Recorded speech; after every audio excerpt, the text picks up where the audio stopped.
Rio de Janeiro, 8 de julho de 1978. A previsão meteorológica para aquele sábado garantia tempo bom com nebulosidade variável. Ia ter mormaço. Os termômetros oscilavam entre 17,4 e 26,6 graus centígrados. Em outras palavras, como acontece sempre no inverno carioca, deu praia. E não faltou assunto para quem cultivava o hábito saudável de jogar conversa fora na orla do rio.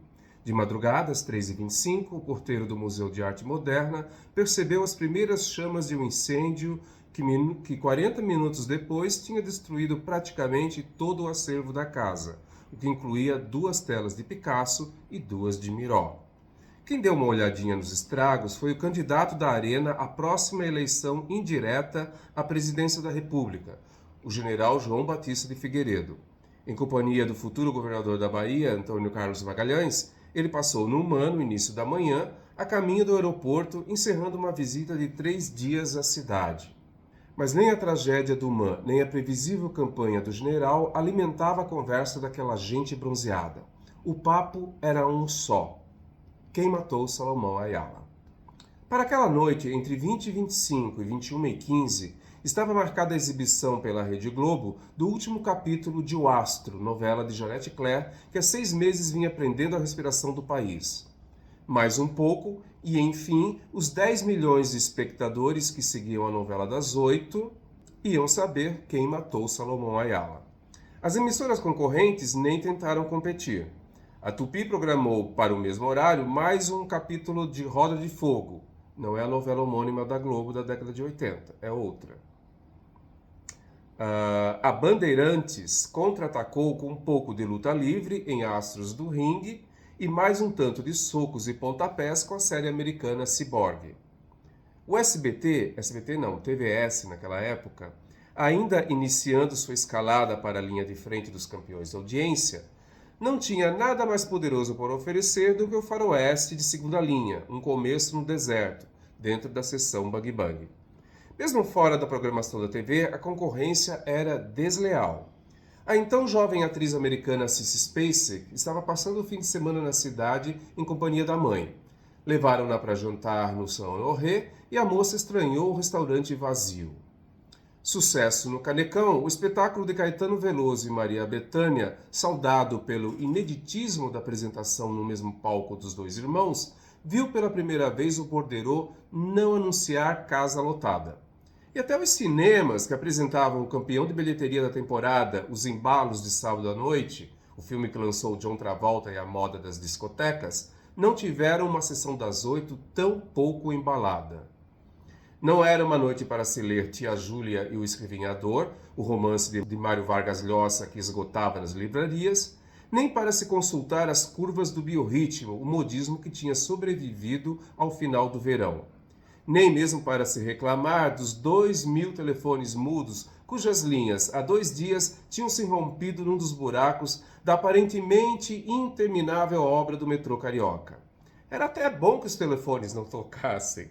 Naquele sábado, a novela das 8 exigia atenção total. Era dia de saber quem matou Salomão Ayala. Quem se arriscou a prestigiar outro tipo de programação se deu mal. O Teatro Municipal marcou exatamente para as 21 horas a noite de gala de Otelo, de Verdi, dando continuidade à temporada de ópera que naquele ano já tinha apresentado Tosca e Turandot. O Astro foi a 14ª das 18 novelas que Jeanette Claire escreveu para a Globo.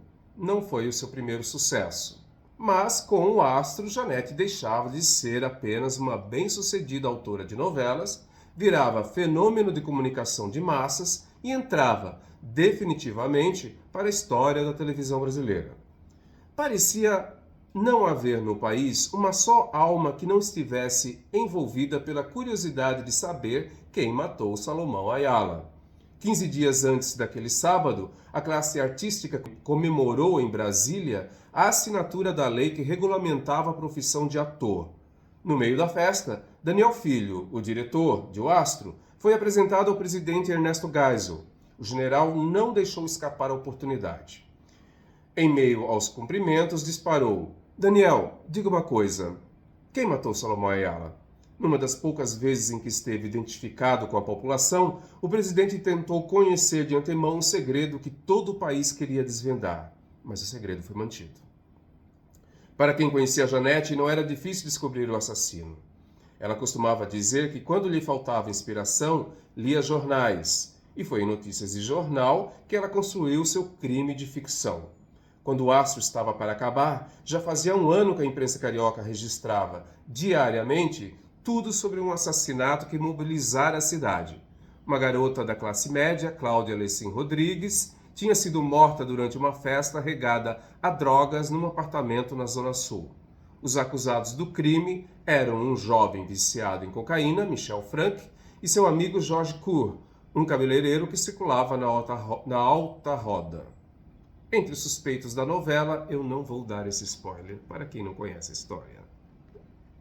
Era impossível se abrir o jornal e não ler um fato alusivo à trama de Janete. 3 dias antes do último capítulo ir ao ar, o Informe JB, a bem informada coluna do Jornal do Brasil, deu o furo.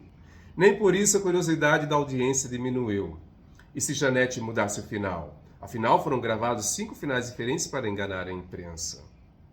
A maior de todas as homenagens a Janete, porém, viria 3 dias depois da novela sair do ar. Ela recebeu uma crônica inteira nos espaços mais nobres da imprensa brasileira, a coluna de Carlos Drummond de Andrade. O poeta iniciou seu texto dando um pito no país.